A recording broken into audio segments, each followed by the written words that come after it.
Bonjour Sébastien, Bonjour Guillaume. comment vas-tu? Très bien. Bon super, moi aussi. Alors qui je suis? Donc Sébastien Herpeux. J'aurai 54 ans dans quelques jours. Je suis ostréiculteur en Bretagne Sud et nous sommes donc situés exactement dans la Ria d'Etel. Précisément, on se trouve où ici? On se trouve à Belz sur mon chantier ostréicole depuis un an puisque j'ai fait l'acquisition de cette affaire il y a un petit peu moins de 3 ans, en novembre 2022, qui s'appelle l'Armor Austrea. Pourquoi avoir racheté il y a 3 ans? T'es une vocation depuis toujours? Alors en fait, depuis des dizaines d'années, je mangeais des huîtres tous les dimanches midi. C'était mon petit rituel. Je me suis dit à un moment donné, mais pourquoi ne pas les produire? C'est vrai? Du tout. J'occupais un poste de directeur immobilier dans un groupe nantais, poste que j'occupais depuis 18 ans. Après avoir fait un parcours entreprise Bouygues Construction. Donc, formation ingénieur bâtiment, construction dans un premier temps et maîtrise d'ouvrage, mais beaucoup ce que je faisais. J'avais une très belle équipe, de vraies valeurs dans le groupe dans lequel j'étais. Simplement, voilà, je me suis dit, tiens, pourquoi ne pas se lancer à un défi. Donc j'ai cherché un métier en rapport avec la mer. Le Morbihan m'allait très bien, c'est un endroit que je connais bien. Et j'ai passé toutes mes vacances, enfant, adolescent et bien au-delà. L'ostréiculture est devenue pour moi une évidence assez rapidement. Il y a eu un déclic, tu as fait une rencontre, tu as voulu suivre un modèle. Pas de rencontre. J'ai su que c'était l'ostréiculture, tout en n'ayant pas exercé le métier, puisque j'ai acheté cette affaire sans avoir mis les pieds dans un parc ostréicole auparavant, sans connaître véritablement le mode d'élevage des huîtres, tout ce qui allait autour. Donc c'était pour le coup une véritable aventure. C'était super gonflé. C'était gonflé, mais je me suis dit que ça passe ou ça casse. Donc t'as pas fait de test grandeur nature? Absolument pas. T'avais goûté les huîtres avant d'acheter? Ah oui. C'est pas le critère. Non. T'as quand même fait un saut dans le vide à un moment donné. Ouais. Tu l'as vécu comment avant et pendant? Alors en fait, dans le cadre de la session d'affaires ostréicoles comme celle-là, donc on met en place un certain nombre de protocoles. L'ostréiculteur qui est en place doit accompagner l'acheteur durant un mois. Un mois. Un mois. Un mois, c'est très court.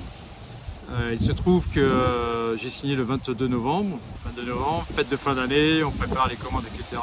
Le job à ce moment-là, c'est de sortir les huîtres de l'eau, de les trier, de les commercialiser. Expédition. À un moment donné, je me suis retrouvé, en l'occurrence le 22 décembre, mais tout seul. Et là, tu te retrouves tout seul à la tête d'une exploitation ostréicole, mais vraiment tout seul. Et là, tu dis, waouh, on fait comment maintenant? Là, il y a un petit avion qui passe, il file. En novembre 2022, Oui. tu rachètes. C'est quoi tes enjeux, la feuille de route que tu t'es fixée?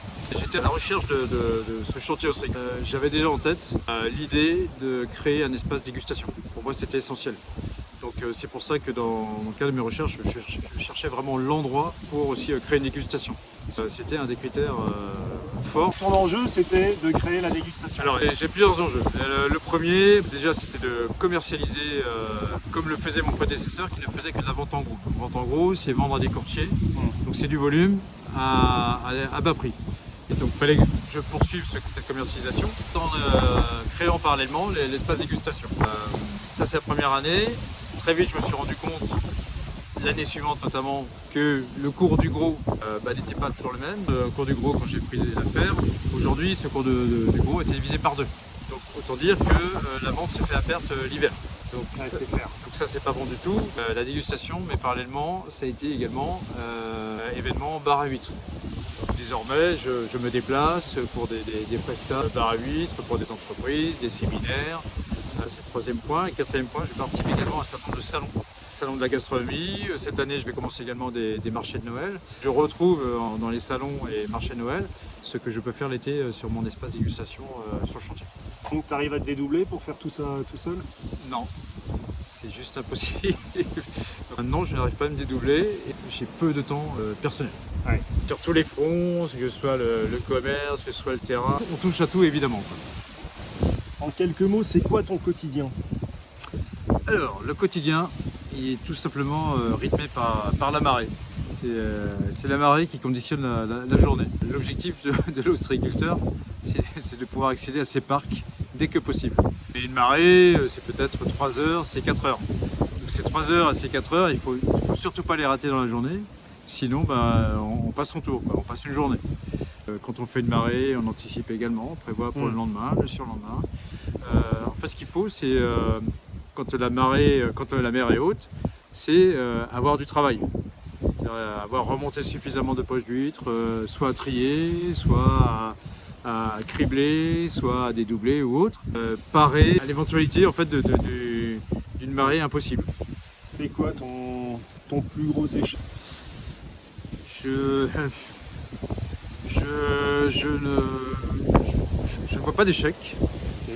Je vois plutôt des déceptions.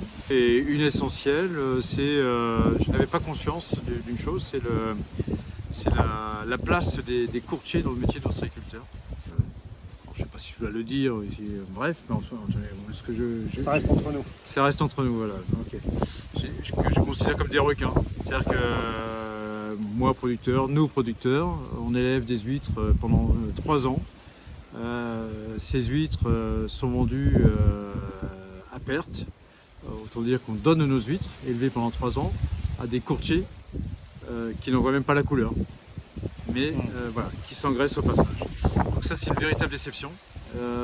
Et il n'existe pas, notamment dans l'ostréiculture, un syndicat national, comme on peut retrouver dans l'agriculture.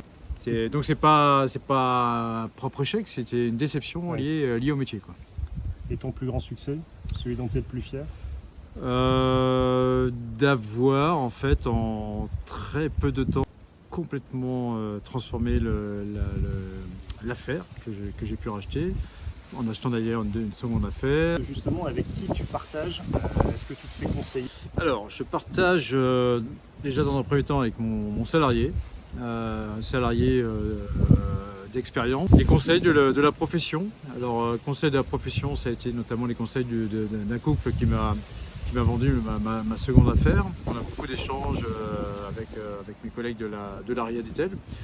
On est 40 dans l'ARIA et on a en fait un syndicat ostréicole.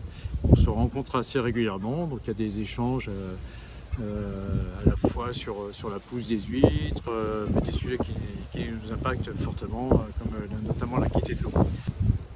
Le réseau est important. Le réseau est très important. Si on parle un peu de toi, comment tu qualifierais ces 3 dernières années? Attends, tu peux répéter ta question?